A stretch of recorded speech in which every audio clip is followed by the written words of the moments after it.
GDLS Canada, an industry leader dedicated to supporting our customers and the community.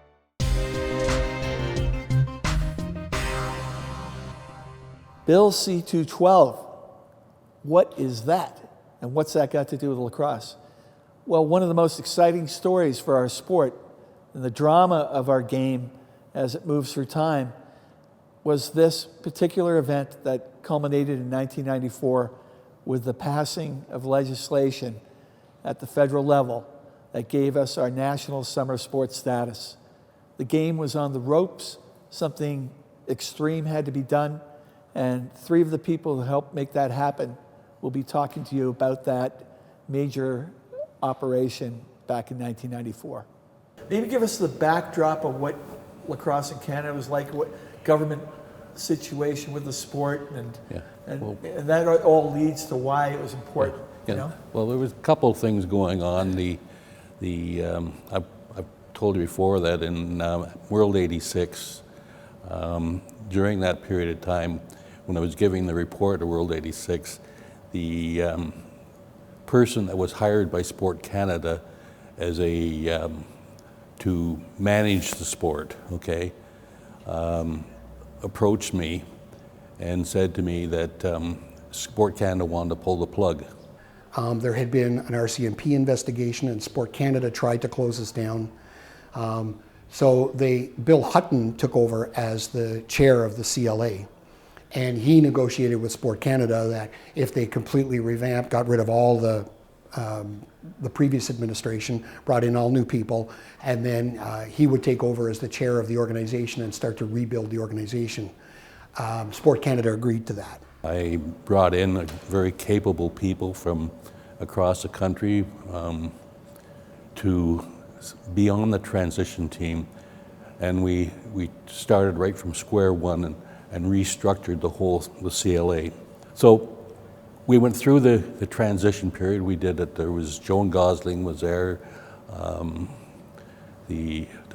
Tom Parker, was myself. We had a lawyer out of Quebec.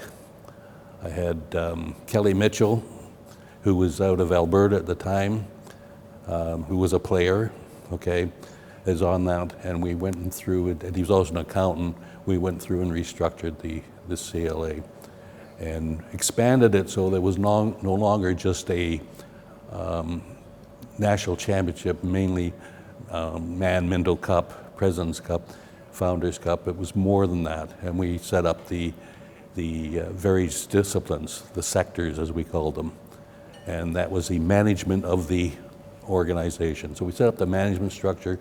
The board of directors' job was as a board of directors, not as a management team at the lower level. Because remember that if we look back in Ontario, the philosophy was we wanted management from the bottom up, leadership from the top down. And that philosophy is, in my mind anyways, is the correct philosophy. So the job of a leadership is to lead the way. It's the democratic process that will manage the organizations. So that's how we started up. There were a couple of people put into the CLA office around that time. Guy Mercier. Guy Mercier. And also eventually Mike LaChapelle. And Michael LaChapelle. So tell me about that.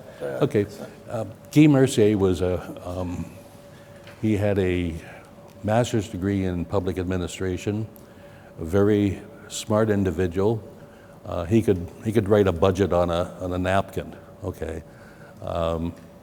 and he was very much he was a very strong person and the right person at the time for the CLA. He was also fluently bilingual, of course, because he was French Canadian, and he actually went to Debruff, I think it is, in university, which is the same one that Pierre Trudeau went to.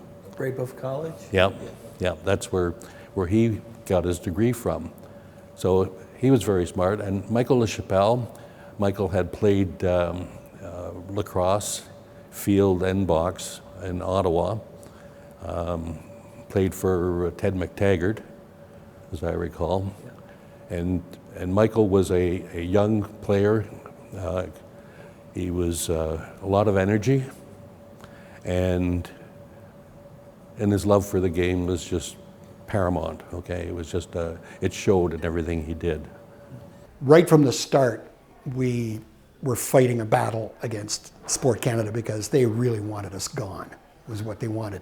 And so we were kind of in the middle of this hurricane of trying to change lacrosse, where there was so much embedded the way we do things in lacrosse, right? And so much external pressure from people who wanted drastic changes to the sport that we had to try and balance those two off. And that was, when we started the journey, we knew it wasn't going to be easy.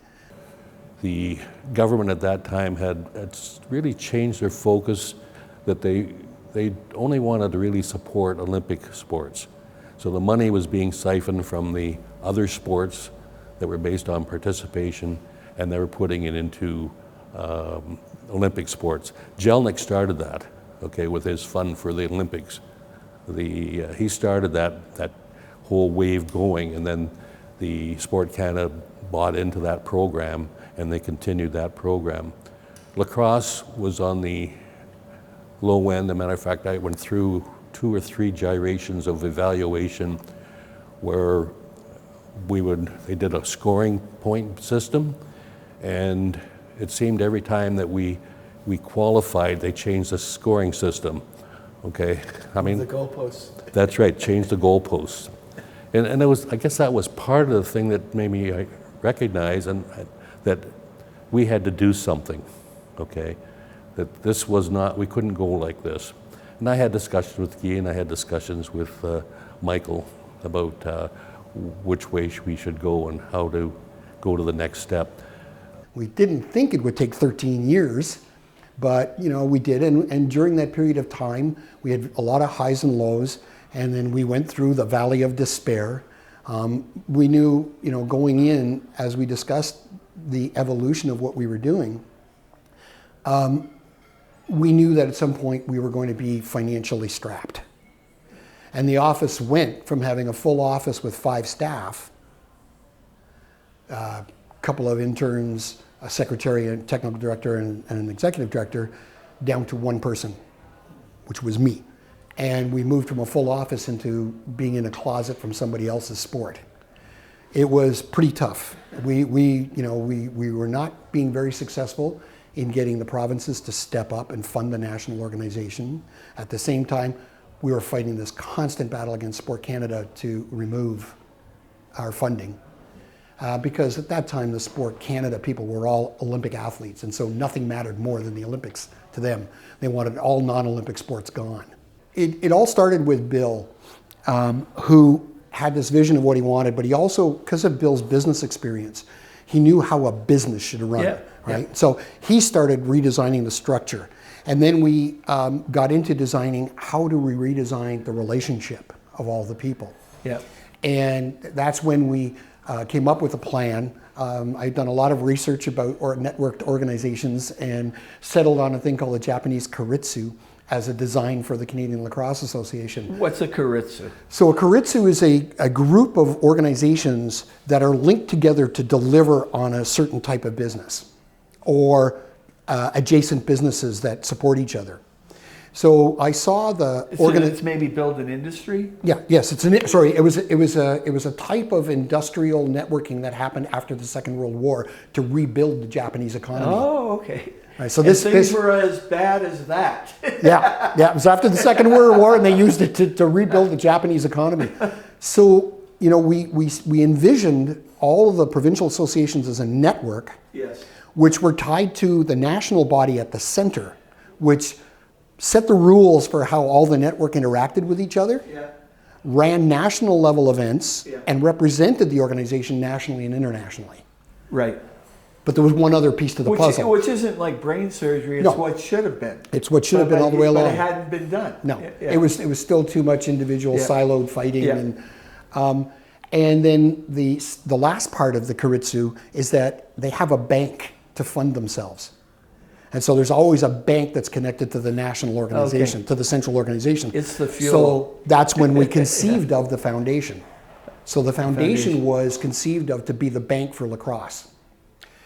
Now, we're starting to work on this. We're starting to build this. We're starting to create the rules for all this to happen. Meanwhile, Sport Canada is pushing harder and harder.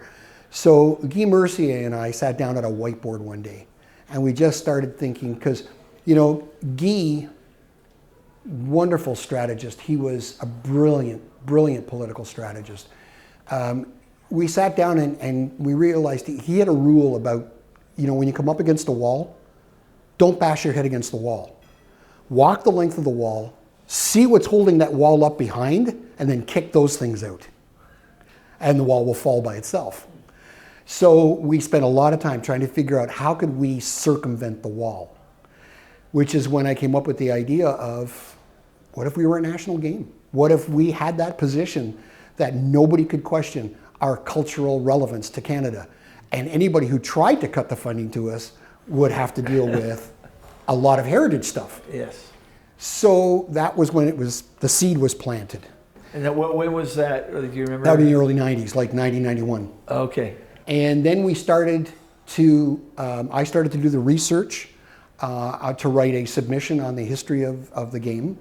Doug Fisher, I think, had put a report out that diffused the theory that lacrosse was Canada's national sport. He showed that it never really happened.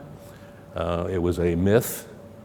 And so when I approached Sport Canada about this, saying, look, this is an Indigenous sport. We've been around for a long time. We were the first national sport in Canada. You know, how can you stop funding us or reduce our funding to the point that we're not operational? It all kind of fell onto me to be the lobbyist. And so I spent the better part of 4 years haunting the halls of Parliament, wow, lobbying for this, because we had so many starts and stops. Yeah. Because that was during the Conservative government. And in that 1990 to 94 period, there were 4 ministers of sport. And because it just kept, it was a revolving door. Every time we thought we were gaining momentum, we'd have to deal with a new person. Meanwhile, we re-educate. And then Jean Charest showed up. And Michael and I went to Jean Charest and we presented our case. And he was very honest. Actually, he was very impressive for a politician. He looked at us and he says, look, I support what you're doing. He said, but the only way that you would get this through was if we had all-party support. He says, because remember that politicians don't go on what is the best thing to do. It's how many votes they're going to lose if they make that step forward. So it's a weighing, balancing out of public opinion. And so that was good information. And I had my first meeting with Jean, and I was really taken with him. He was a smart guy, and he was the first politician I ever dealt with who told me exactly what I needed to give him in order to get something. So we sat down, and I gave him the submission, Lacrosse, the national game. And for people who are watching this video, if they go on the CLA site, I'm not sure which on the Lacrosse Canada site. So all of the stuff most of the stuff that's in that history page on the website is an extract of the document that I wrote for the politicians about the history of the sport. So we met with Jean. Jean was behind us. So it was Bill Hutton, Ted Mctaggart, Guy, and I met with Jean Charest. Who's Ted Mctaggart? Ted Mctaggart, his son played junior here in Ottawa. Ted was a very strong organizer of lacrosse here in Ottawa. And he was also an assistant deputy minister in the government. Oh, okay. And so Ted was on the board. He was a VP administration on the board for a while. And he joined the political group because he had all that knowledge about how government departments work. What a great guy. And so we had such brilliant components to put together. Yeah. And so Jean Charest told us that if we wanted to have the national game status, the first thing we needed to have was an all-party resolution. So we needed to write a resolution that all parties would approve of. We needed to have the support of the Assembly of First Nations. And we needed to, there was a couple of other smaller things that he wanted as well. But those are the really key ones. Yeah. So we went out there, and Guy Mercier got to go to an Assembly of First Nations meeting Through where Mike Mitchell. Yeah, through the Mike Mitchell and a few of the other First Nations people that were involved in lacrosse, Peter Garrow and guys like that. And so Guy went to this meeting and he did a presentation before the Assembly of First Nations and got a unanimous support for the motion. Our place in Canada, in North America, or in the world should continue to stand as Indigenous people, and our greatest contribution could be as a people, not as Canadians or Americans or anything else.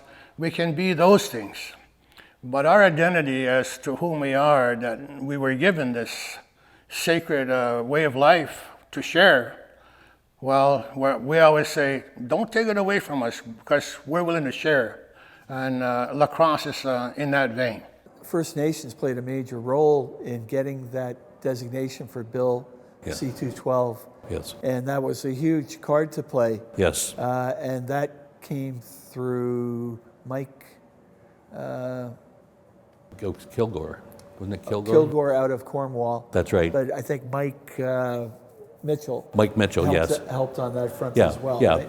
That was a big factor, because this becomes the political thing of if they had turned down lacrosse, it was a slight, okay, against the Indigenous game. Yes. Okay, and so that was part of the rationale, the support, the political thinking that had to be put forward, because you're selling the game to people who weren't necessarily involved in lacrosse, and they have their own agendas, and to try to get lacrosse as part of their agenda was part of the challenge. So we had all the pieces. We had everything we needed. And we were just about to go to Jean Charest when the Commonwealth Games incident happened, where he phoned a judge and he got deposed as he had to resign from his position as Minister of Sport, which just dumped us back into the well again. How hard was Sport Canada coming hard. around that charade time? They were coming at it hard. Even harder than prior years? They knew what the implication was. So this was a race? Yep. This was a race? Yep. Okay. And so, but Jean Charest was every bit on our side. It's like Sport Canada met with Jean Charest and tried to take this off the table, and Jean said no. He said, it's not the right thing to do. No. Yeah. And I remember one of my first meetings with Jean, he told me, Mike, I love this idea. I think it is so important. It's about our history, it's about our culture, and nobody cares. So if you want this done, you're going to have to give me all of these things. And I will stand up for you then if you give me all those things. He cared, but nobody else cared. No. Yeah. And he didn't want to have another battle, so we needed to hand it to him. After Jean Charest left, the new minister coming in, and his name escapes me right now, but he was from Fergus area. And I thought, oh, that's okay. We got a lacrosse person here that knows the game. We can move ahead. We had a meeting with him, and what he said to me was that, look, I'm only here on an interim basis. I'm not willing to move ahead with any new initiatives. Okay, I'm just an interim person. And so nothing happened. The next person, and you know, I may be wrong on the name, but I think it was LeBlanc, okay? And he didn't want to get involved either. It wasn't one of his priorities. So that's where we were at. And then, of course, came the election in, and the new sports minister was Sheila Copps. And Sheila was a supporter of lacrosse coming from the Hamilton area. Sheila also was a strong supporter of football, Canadian football. And she wanted to make sure that it was enshrined in Canada like forever. Yeah. So that was another one, lacrosse and football. So, you know, the amount of time that we spent going back and forward and meeting with ministers and I think was before 2 or 3 parliamentary committees over the years, and to try to push the lacrosse cause. But it was all our focus was to get to the next level. Okay, understand that the long-term goal was Olympics. Well, you can't have an Olympian if you don't have a strong national presence. Right. It's not going to happen, because if you don't have strong recognition at the national level, you're not going to get it at the international level. Right. So that was all part of the picture, the big picture. So after the Liberal government came in, we started again. I started walking the halls, I started meeting with people, and then the key person surfaced, and that was Bob Kilger. Bob Kilger. Who was from Cornwall. So you imagine, Right in very Lacrosse, familiar with lacrosse, yeah. Bob was the assistant chair of the committees of Parliament.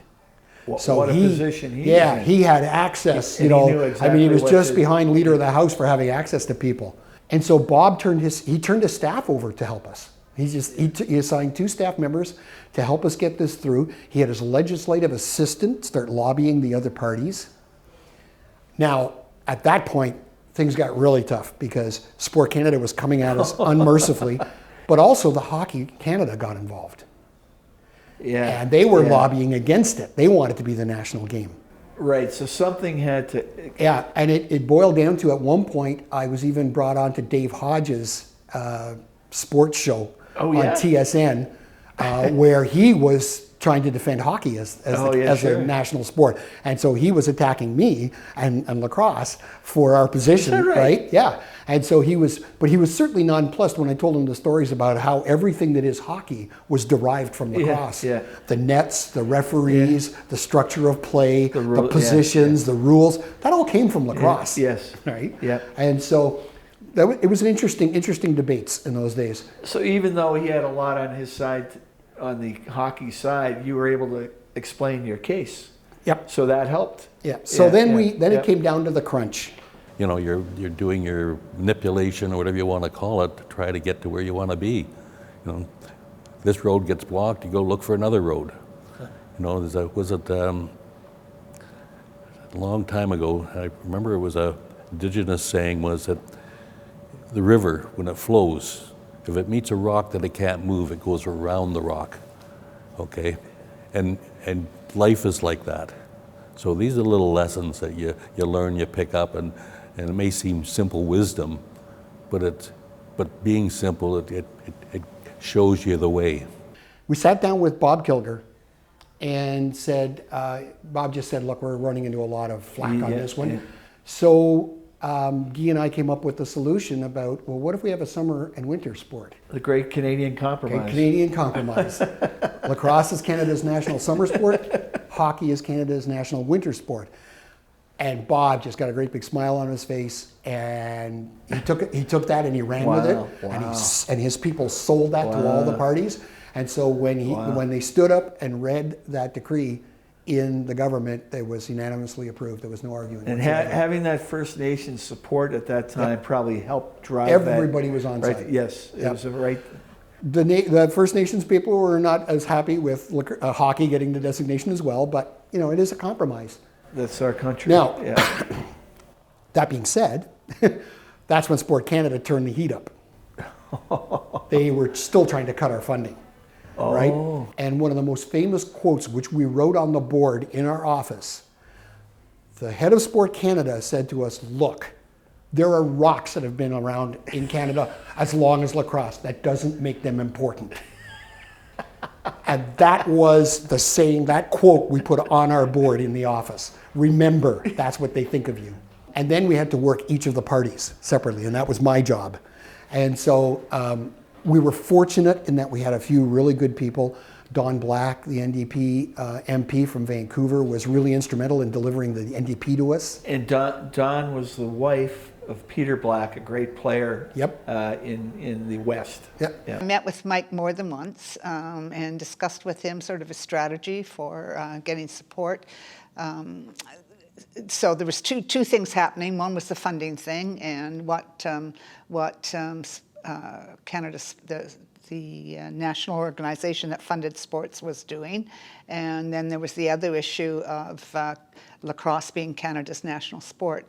So if you go way back in history, there was a time when a bill was introduced into the House of Commons, and a lot of people thought, that was in maybe the 1800s, I don't know for sure, that lacrosse would be Canada's national sport, but it never got royal assent. It never passed through all of the stages. And I know a lot of people thought it was already Canada's national sport, but it had never been never gone through all the stages in the House of Commons and in Parliament to become officially Canada's national sport. So then there was the hockey lobby and the lacrosse lobby, and Mike, I think, very ably worked through that whole time of looking for support for lacrosse, but not losing the designation that they thought, that everyone thought at that time that lacrosse already had. The next tipping point came when Sheila Copps was appointed as the Minister of Heritage with responsibility for sport. Why was Sheila's background important at this stage? She's Hamilton, and the Copps family knew sport in Hamilton. She played lacrosse. All of her brothers played lacrosse. Her father played lacrosse. She loved lacrosse. And so it took a while to get a meeting with her. And this is one of my most vivid memories. I walked into her office and I sat down. So as usual with most of these ministers, it's one out and one in. Yeah. So this group of people were leaving. Sheila looked at me and she said, "Okay, just go in. I'll be right in." So I'm sitting in the chair in her office next to the couch. She comes in, shuts the door, walks over to her desk and grabs one of the dozen cans of Coke that are on her table, sits down on the couch, kicks her shoes across the room, puts her feet up on the coffee table, looks at me and says, "I don't want you to worry about any of this. It will be taken care of." So then she and I got into this long discussion about how do you fund heritage sports. And so at the end of it, she decreed that she went to Sport Canada and said, "You have to create a fund for the heritage sports of Canada." So it didn't look like she was favoring any one sport. So Canadian football, Canadian lacrosse, 5-pin bowling, ringette, right? And of course hockey, but hockey didn't need money. There was money coming out of their eyes. But the other 4 were embedded funding inside of Sport Canada. And then she did something that was totally unexpected. She went through and pulled out $250,000 and gave it to us to create the foundation. Roger Galloway from Sarnia, because Sheila she didn't want to be directly associated. So she got Roger Galloway from Sarnia, where there's obviously lots of lacrosse at the time. So she had to go through him. And there was a picture taken of Roger handing me the check for $250,000 for the Canadian Lacrosse, founding of the Canadian Lacrosse Foundation. And so that basically took care of all of the early stuff that we did with the foundation. And so, it was an amazing time. And did Sport Canada back off after that point? Never. They still wanted blood. Yeah, well, they never forgave me for, because by that point I was the executive director of the association. And in 1997 or 8, Sheila Copps held a national roundtable on the future of sport. And Sport Canada was livid that I was asked to sit on that roundtable. Wow, what a grudge. Oh yeah, Sue Neal and Abby Hoffman. I mean, my face must have been pasted on a water poster because I between Guy and Bill and I, we managed to subvert everything they tried to do to get rid of lacrosse. Unbelievable.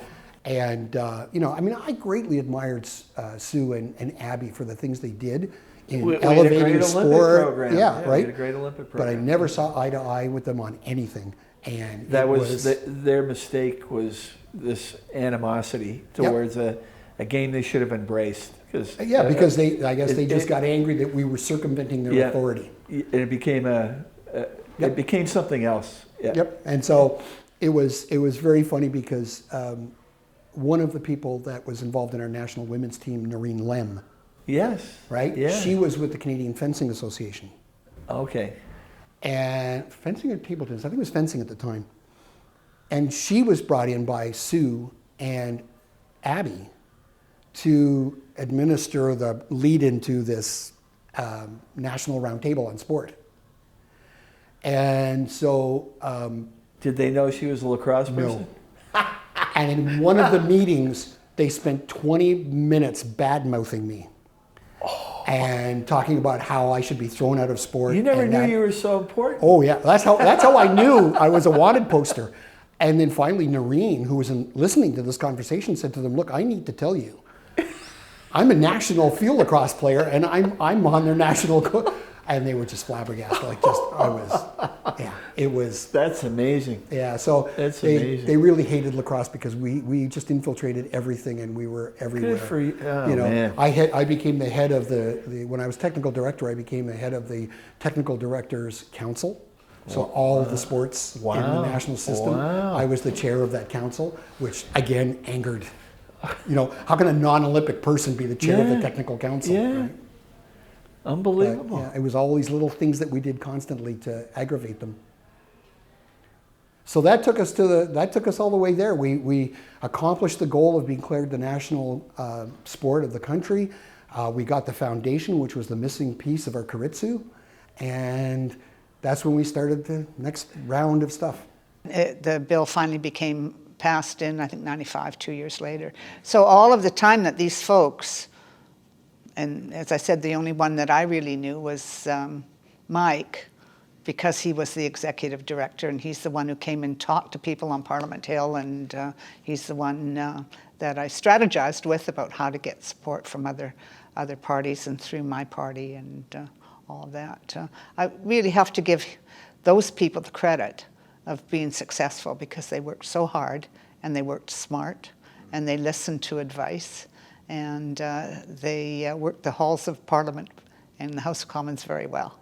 And they were eventually successful, and it was kind of the great Canadian compromise. It's sort of historically what Canada does to reach a compromise in so many ways. But they made hockey Canada's national winter sport, and lacrosse Canada's official summer sport. So it was, sort of the Canadian compromise that went through in the end. It was successful, and people may think, well, what does that count for? But when you think back about the history of lacrosse, the gift it was to those of us who came to Canada later from the Indigenous people of Canada, how much it means to the Indigenous people of Canada. They call it the Creator's Game, and the spirituality that Indigenous people attach to the game, the fervor in which other people took on the game, and the history of people playing across the country. It deserves that status in Canada, and it would have been a shame. It would have been actually a really big shame if those cultural realities had been ignored and lacrosse had been left out. So I think Mike and the people that he worked with at that time in the late 80s and 90s really deserve a huge vote of thanks from all of us in the Canadian lacrosse family for the way that they worked and the success that they achieved, because it was a long time coming. I think they worked on it 5-6 years, and they didn't give up, and they kept going. It was this amazing coalescence of interesting, of pieces of the puzzle. Yeah. Right, and it was 4 years of my life trying to get that through. And so first working with Guy, and then Guy left, and Wes Clark came in as the executive director. Wes Clark. Yeah, but Wes, he hadn't been part of the original design of this whole thing, and so he just kind of stepped back and let me handle the stuff. And it was. Oh, I remember going into. Do you know what the term lobby means in federal government? So if you go to the House of Commons, you know that it's cantered seats, right? Like that. Underneath those seats is a room where they have tables, chairs, coffees, and stuff like that. So this is where they do their talking before they go into the House. That's called the lobby. Okay. And the people who get in there to talk to them and try to get support for things are the lobbyists. Lobbyists, yeah. And so it was interesting that I had to register as a lobbyist at federal government. But I got to get into the lobby and meet with people there and talk to them, try to sell them on the idea, the first and foremost thing of trying to pitch something like this to someone is understanding where the fears are for these people.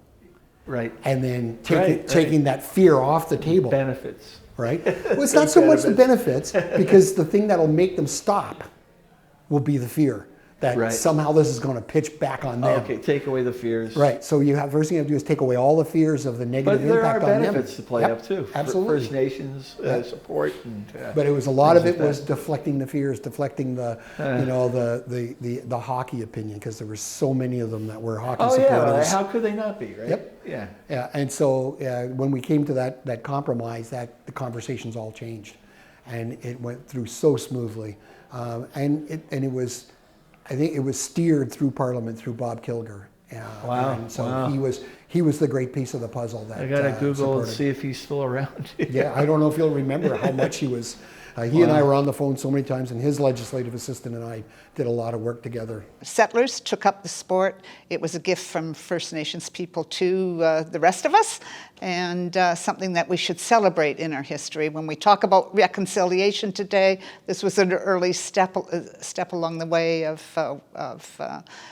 working together, and it just has a great deal of significance in the history of Canada, in the culture of Canada, going back to when there were no settlers here, and it was strictly something that was celebrated by Indigenous peoples. So it's a big deal. It's a really big deal historically. How did you celebrate the moment you knew it had passed? And who did you don't- celebrate with? I think I just went out and had a beer, and that was it. I mean, it was such a done deal. It was only a matter of waiting for the time. And you weren't worried that anything could derail it or anything? No, I was convinced it was going to go. Once we hit the compromise, we knew it was going to go. And so it was a bit anticlimactic. Oh, okay. Right? Okay. The actual passing of the bill was anticlimactic. I knew that once it got to the floor, it was going to be passed, because we had everybody. Those trains were running. That's the job of a lobbyist, to know that when the vote comes, you've got the votes in place to win. And so, the whole vote on the legislation was just anticlimactic. I mean, we already knew it was going to go. And so the first executive meeting after that, we did crack a few drinks over it. And I remember Bill coming to my hotel room at that meeting, and we just had a long chat about all that we had been through, and it was fun.